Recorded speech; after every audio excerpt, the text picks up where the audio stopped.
ये वीडियो उन सभी लोगों के लिए है जो हेयर फॉल को एक नॉर्मल चीज समझकर चुपचाप सह रहे हैं, लेकिन अंदर ही अंदर परेशान हो रहे हैं। अगर आप भी यंग एज में बॉल्डनेस के फियर से गुजर रहे हैं, जहां ना सिर्फ आपका लुक इम्पैक्ट हो रहा है बल्कि कॉन्फिडेंस भी धीरे धीरे लूज होता जा रहा है, तो ये वीडियो आपके लिए ही है। यहाँ आज आप देखेंगे कैसे एक सही डिसीजन ने हमारे इस पेशेंट के डिसीजन को बदला। आइए सुनते हैं उन्हीं से उनका सर्जरी और 2 महीने का PRP sessions experience. So watch this video till the end, क्योंकि हो सकता है यही वीडियो आपके बॉल्ड लाइफ डिसीजन को बोल्ड लाइफ में ट्रांसफॉर्म कर दे। मेरा नाम राहुल है और मेरी एज 34 है और मैं करनाल हरियाणा से आया हूँ।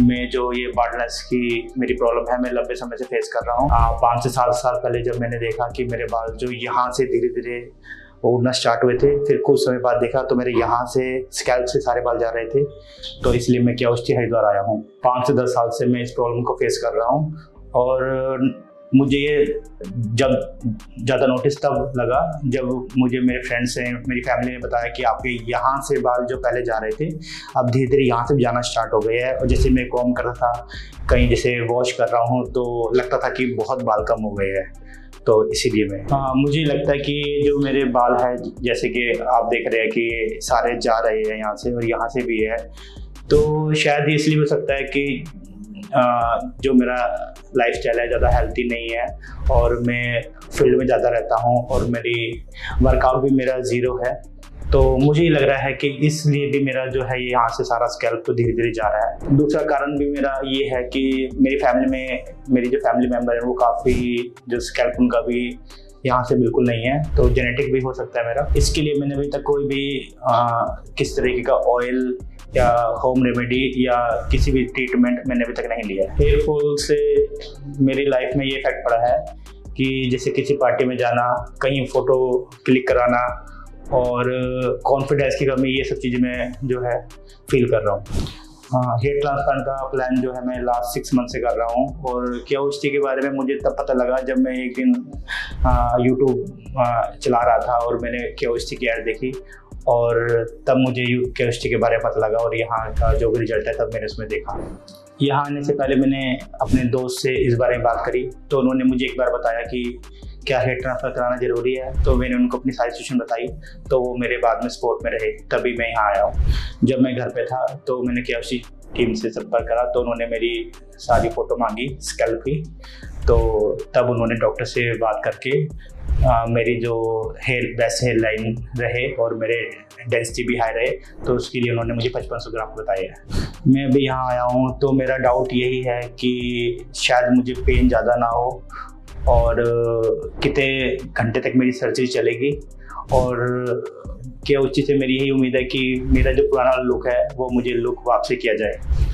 यहाँ आने के बाद सबसे पहले मेरा एलर्जी टेस्ट हुआ, फिर मेरी जितनी भी फाइलिंग हुई वो कंप्लीट हुई और मेरे जो डॉक्टर काउंसलर थे उनसे मेरी बातचीत हुई और जो भी मेरे डाउट थे, जैसे ब्लड ज़्यादा ना निकले और ज़्यादा पेन ना हो, कितने घंटे सर्जरी चले, तो सारी उन्होंने मेरे डाउट जो है पूरे करे हैं और अब मैं पूरी तरह से सेटिस्फाइड हूँ। तो मैं जा रहा हूँ फिर सर्जरी कराने के लिए और बीच बीच में जो भी जैसा भी रहेगा मैं आपको बीच बीच में बताता रहूँगा।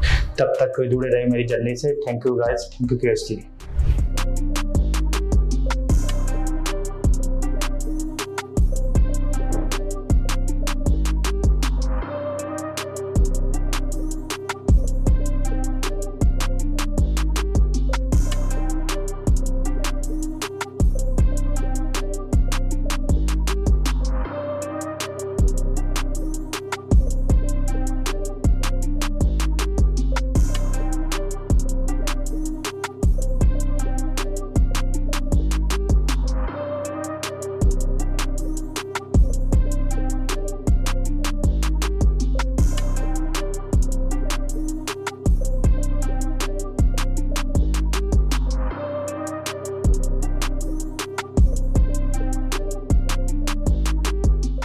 अगर आप भी हेयर फॉल की प्रॉब्लम को फेस कर रहे हैं तो दिए गए नंबर पर आज ही अपनी कंसल्टेशन बुक करें। जैसे ही हमारे एक्सपर्ट्स ने पेशेंट की कंडीशन को डिटेल में असेस किया और हेयर ट्रांसप्लांट जर्नी का पहला और सबसे क्रूशियल स्टेप शुरू किया। क्या आप जानते हैं हेयर ट्रांसप्लांट सर्जरी का वो कौन सा स्टेप होता है जो सबसे ज्यादा क्रूशियल और चैलेंजिंग माना जाता है? Hairline designing. ये स्टेप पेशेंट की फाइनल लुक को डिफाइन करता है और यहीं से डिसाइड होता है कि रिजल्ट नेचुरल दिखेगा या आर्टिफिशियल। अगर हेयरलाइन डिजाइन को एक्सपीरियंस्ड और स्किल्ड डॉक्टर्स के थ्रू परफॉर्म किया जाए तो आउटकम एस्थेटिकली फ्लॉलेस और नेचुरली ब्लेंडिंग होता है। इसलिए हेयर ट्रांसप्लांट करवाने से पहले आपको उन्हीं डॉक्टर्स का चुनाव करना चाहिए जो इस प्रोसेस में कंसिस्टेंट हों और हर दिन हेयर लाइन डिजाइनिंग का प्रैक्टिकल एक्सपीरियंस रखते हों। QHT क्लिनिक के सर्जन्स इसी कंसिस्टेंसी और परफेक्शन के लिए जाने जाते हैं। इन्होंने हर ग्रेड के पेशेंट्स के फेशियल फीचर्स को समझकर कस्टमाइज्ड हेयर लाइंस डिजाइन की हैं और अब तक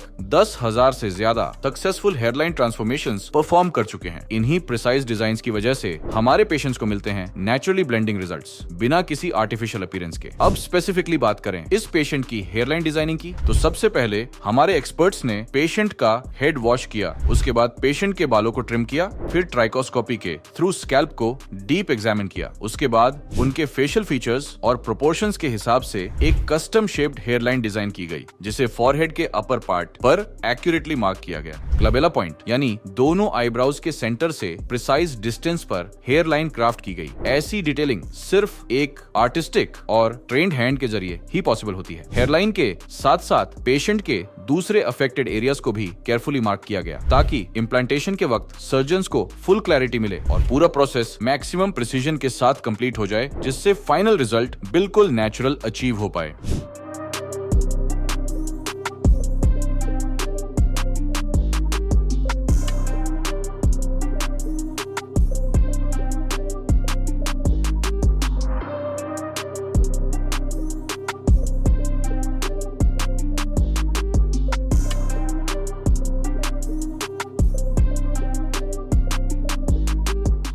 ओटी में जाने से पहले मेरे मन में कुछ डाउट थे, पेन कितना होगा।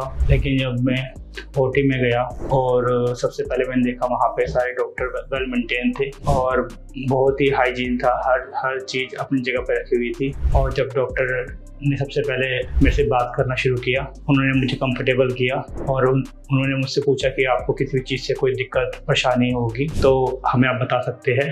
और जब उन्होंने अपना ऑपरेशन शुरू किया तो मुझे बस इतना ही पेन हुआ जितना एक छोटा सा माइनर पेन हम सहन कर सकते हैं, जो ना के बराबर होता है। और बीच बीच में डॉक्टर में से भी पूछते रहे कि आपको कोई दिक्कत तो नहीं है, या आपको कोई घबराहट हो रही हो, या आपको कोई एलर्जी महसूस हो रही हो, या आपको पेन इतना हो रहा हो जो सहन ना हो रहा हो, तो आप हमें बता सकते हैं। लेकिन जब तक मेरा ऑपरेशन चला मुझे बस ना के बराबर ही पेन रहा और कब मेरा ऑपरेशन खत्म हो गया मुझे पता भी नहीं लगा।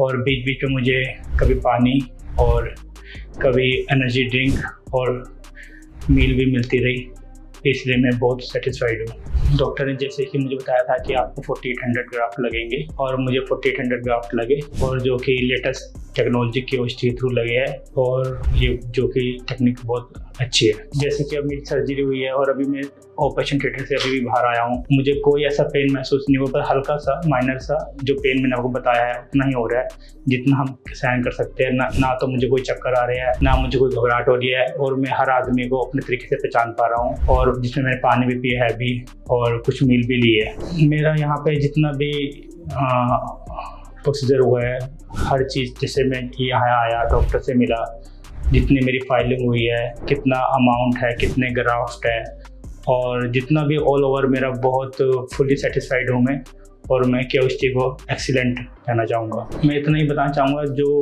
जो पर्सन गंजेपन से ज़्यादा परेशान है या उनके हेयर फॉल ज़्यादा हो रहे हैं तो उनको एक बार QHT में जरूर आना चाहिए और लाइफ को चेंज करना चाहिए। ऑपरेशन थिएटर में सब लास्ट में डॉक्टर जो इनके HOD है वो मेरे से मिलने आए थे, उन्होंने मेरे से सारे कुछ पूछा कि आपको कोई पेन तो नहीं है, कोई दिक्कत, और फिर उन्होंने जितनी मेडिसिन थी सारी मुझे आराम से पेपर पे लिख के दी है कि आपको कितनी दवाइयाँ खानी हैं और क्या आपको मील लेनी है, तो वो सारी चीज़ें मैंने कवर की है। मैं बहुत एक्साइटेड हूँ अपने रिजल्ट को लेके, तो मैं मिलता हूँ आपसे फर्स्ट ERP के लिए। Thank you QHT।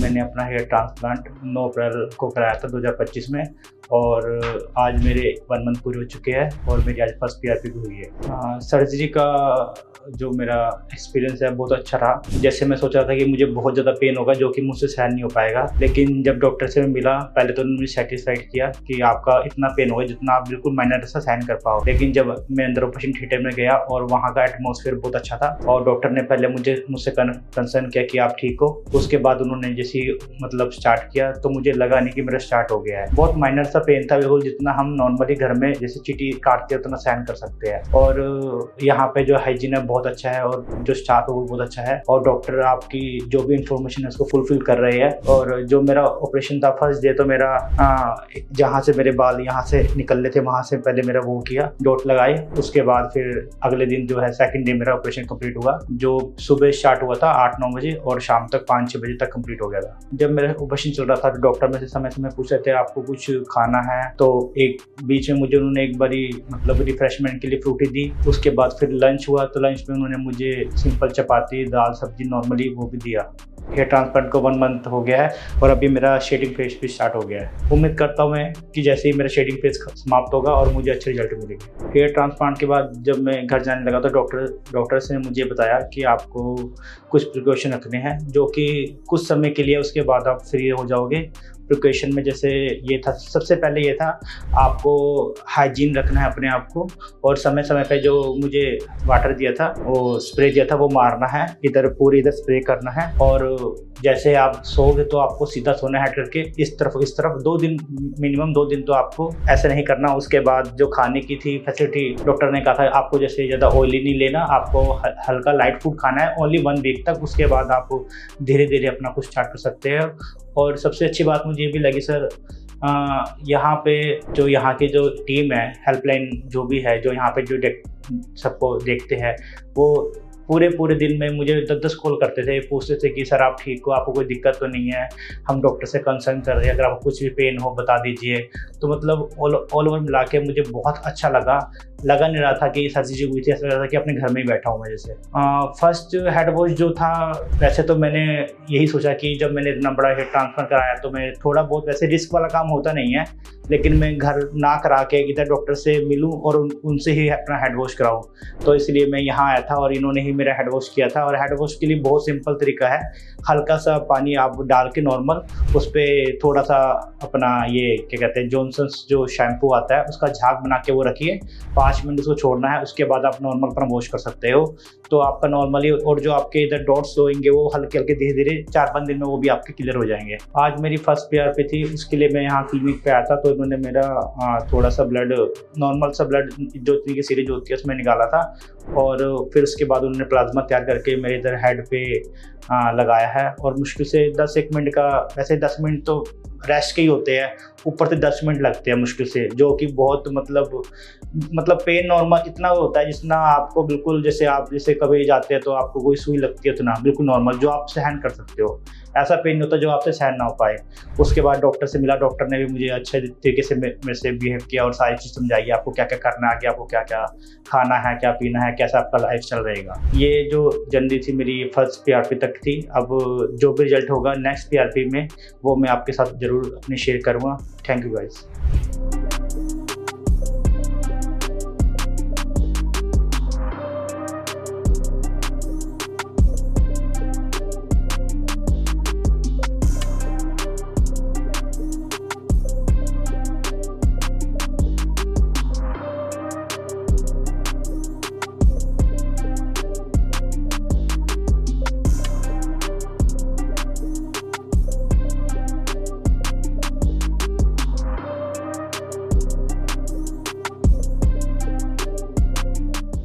मेरी सर्जरी 11 अप्रैल 2025 को हुई थी जैसे कि आप देख रहे हैं। और सर्जरी का एक्सपीरियंस मेरा यहाँ पे बहुत एक्सीलेंट और गुड रहा। सर्जरी का एक्सपीरियंस मेरा बहुत अच्छा रहा है और जैसा कि मैं सोच के आया था बहुत पेन होगा, लेकिन जब सर्जरी मेरी हुई तो मुझे उतना ही पेन हुआ जितना कि नॉर्मल एक बिल्कुल सहन करने वाली कंडीशन होती है। और बात रही टाइम की, टाइम मुझे 2 दिन लगे हैं और स्टाफ यहाँ बहुत अच्छा है, मतलब हर 2 मिनट बाद आपसे पूछता है आपको कोई दिक्कत तो नहीं है, आपको कुछ चाहिए खाने को या आपको किसी भी तरीके की कोई भी रिक्वायरमेंट है तो आपका यहाँ पे जो स्टाफ है 24 घंटे आपके लिए एप्लीकेबल रहता है। सर्जरी होने के बाद सबसे पहले जब मैं डॉक्टर से मिलने गया तो उन्होंने मुझे कुछ चीज़ें बताई थी जो कि मुझे बहुत अच्छे तरीके से फॉलो करनी थी, जिसमें कि सबसे पहले ये था कि पहले जो शुरू के 15 दिन था उसमें अपना जो फ्रंट और ये बीच का जो एरिया आप देख रहे हैं जहाँ पे मेरी ये सर्जरी हुई थी उस पे हर आधे घंटे बाद आपको स्प्रे करना था। और कोशिश ये रही थी कि उसको डस्ट से मतलब बिल्कुल डस्ट नहीं पड़ने देनी थी, और खाने के लिए बिल्कुल लाइट खाना, जैसे बिल्कुल नॉर्मल रोटी दाल सब्जी खाते हैं। किसी तरीके का कोई भी हैवी फूड नहीं लेना था, जिस तरह कोई अल्कोहल हो गया, स्मोकिंग होगी, जिससे या हमारे पेट में कोई दिक्कत हो या हमें कोई भारीपन रहे। और उसके बाद मैंने सबसे बड़ा चेंज ये देखा है कि जो मेरा जितना ही पीछे का जहाँ से मेरे ग्राफ लिए गए थे वो 15-20 दिन बाद जब मैं शुरू के हेड वॉश कर रहा था तो धीरे धीरे वो है मतलब हेड वॉश के बाद धीरे धीरे वो मेरा एरिया कवर होने लगा। और अब जैसे कि मैं जैसे ही बता रहा हूँ कि 2-2.5 महीने हो गए, अब मेरा पीछे का एरिया पूरा कवर हो चुका है और मुझे कहीं भी सर पे कोई पेन नहीं है, कोई दर्द नहीं है। और अभी तक मेरा एक्सपीरियंस बहुत अच्छा रहा और मैं डॉक्टर की जो भी डाइट थी, हाँ, खाने से लेके हर चीज़ तक वो फॉलो किया मैंने। और जिस जिम बोला था, जिम अभी शुरू के कुछ दिन नहीं करना, उसके बाद आप कर सकते हो। अगर आप कहीं बाहर जा रहे हो तो कोशिश ये करिए कि अपनी सर्जिकल कैप लगाइए। बस यही नॉर्मल वो थे जो कि हम लोग कर सकते हैं। मेरे जो ग्राफ मेनली एक तो इस एरिया में लगे थे और यहाँ पे बिल्कुल क्राउन में लगे थे, और अभी जो है मेरा शेडिंग फेज चल रहा है और अभी ये 3-3.5 महीने तक चलेगा। और उसके बाद धीरे धीरे जो मेरे नए बाल आने स्टार्ट होंगे तो फिर ये अपनी ग्रोथ बढ़ेगी। हाँ, सर्जरी की अब कुछ समय बाद में जैसे अब अपने आप को मिरर पे देखता हूँ तो पहले मेरे यहाँ की बिल्कुल जो हेयर लाइन थी बहुत पीछे चली गई थी, लेकिन अब मुझे हल्की हल्की अपनी हेयर लाइन दिखनी शुरू हो गई है। और मुझे मतलब पहले से मेरा कॉन्फिडेंस भी बहुत इंक्रीज़ हुआ है और कई जगह से मुझे कॉम्प्लीमेंट भी मिले हैं कि आपका जो ये हेयर ट्रांसप्लांट है बहुत अच्छा हुआ है। और लेकिन बट ये तो अभी शुरुआत है, क्योंकि अभी ग्रोथ तो मेरी और बहुत अच्छी होनी है, तो उसके लिए थोड़ा वेट करना पड़ेगा। और जो प्रॉपर डाइट प्लान है हमारा और जो दवाइयाँ हैं वो अपना यूज़ करनी पड़ेगी। हेयर फॉल जब मेरा हो रहा था तो मैं बहुत परेशान भी था और मेरा कॉन्फिडेंस भी बहुत लूज़ हो चुका था। तो मैंने एक दिन ये डिसीजन लिया कि मुझे हेयर ट्रांसफ़र कराना है।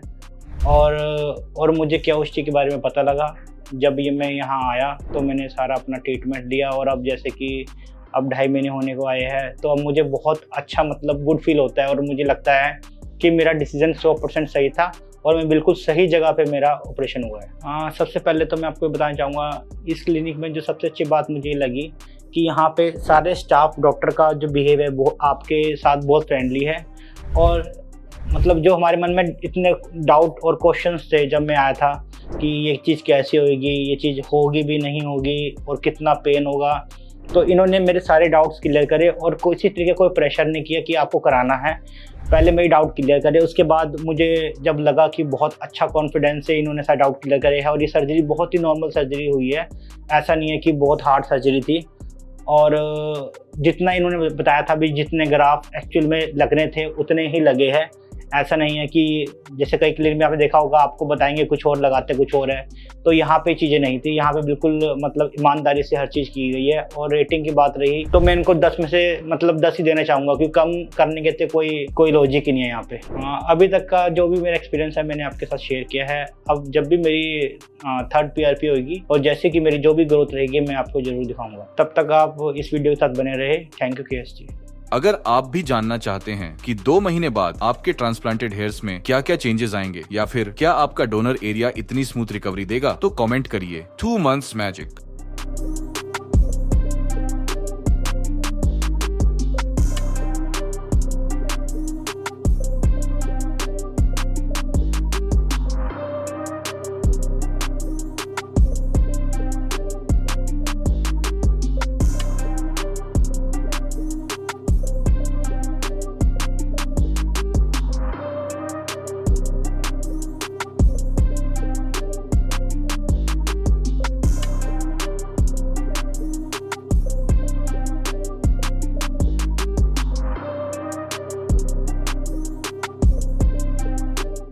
क्यों ट्रांसप्लांट किए गए बाल कुछ हफ्तों बाद झड़ जाते हैं। इसे शेडिंग फेज कहा जाता है, जो हेयर ट्रांसप्लांट प्रक्रिया का एक सामान्य और जरूरी हिस्सा होता है। इस दौरान ट्रांसप्लांट किए गए बालों की शाफ्ट गिर जाती है, लेकिन जड़ें रूट्स स्कैल्प के अंदर सुरक्षित और सक्रिय बनी रहती हैं। कुछ समय बाद ये जड़ें फिर से एक्टिव होकर नई, मजबूत और स्वस्थ बालों की ग्रोथ शुरू करती हैं। हेयर ट्रांसप्लांट के बाद असली बालों की ग्रोथ कब से दिखनी शुरू होती है? ज्यादातर मरीजों को 3 से 4 महीने के आसपास शुरुआती ग्रोथ के संकेत दिखने लगते हैं। छठे महीने से बालों की डेंसिटी में साफ सुधार नजर आता है और अंतिम व स्थायी परिणाम आमतौर पर 10 से 12 महीनों में पूरी तरह दिखाई देने लगते हैं। क्या मैं भी दूसरों की तरह ही हेयर ट्रांसप्लांट के अच्छे रिजल्ट की उम्मीद कर सकता हूँ? हर व्यक्ति के बालों की क्वालिटी, डोनर एरिया की मजबूती और सर्जरी के बाद की देखभाल पर रिजल्ट निर्भर करते हैं। इसलिए नतीजे व्यक्ति विशेष पर अलग अलग हो सकते हैं, लेकिन अगर प्लानिंग एक्सपर्ट्स द्वारा की गई हो और देखभाल सही तरीके से की जाए तो ज्यादातर मरीजों को शानदार सुधार और लंबे समय तक टिकने वाला ट्रांसफॉर्मेशन देखने को मिलता है। बालों का झड़ना जल्दी शुरू हो सकता है, लेकिन आपकी वापसी भी उतनी ही जल्दी शुरू हो सकती है। सही diagnosis,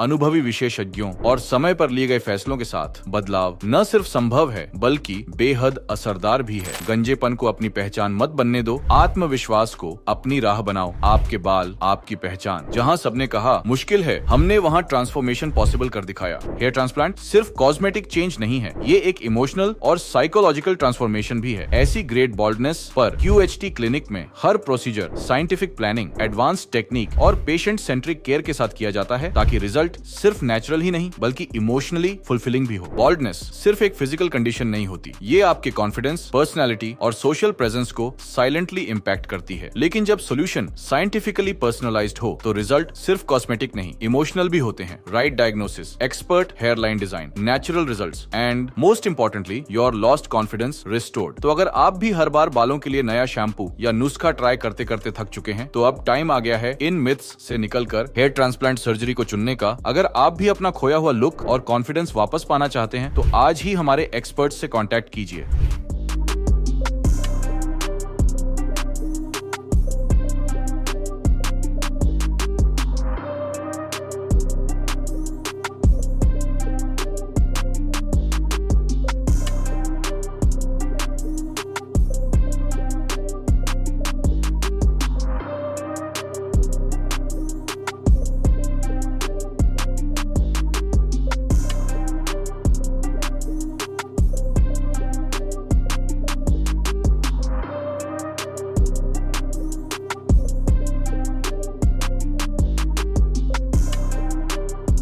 Hello friends, if you have not subscribed to our channel yet, please like this video, share and subscribe to our channel, and don't forget to hit the bell icon so that you will get update on every video.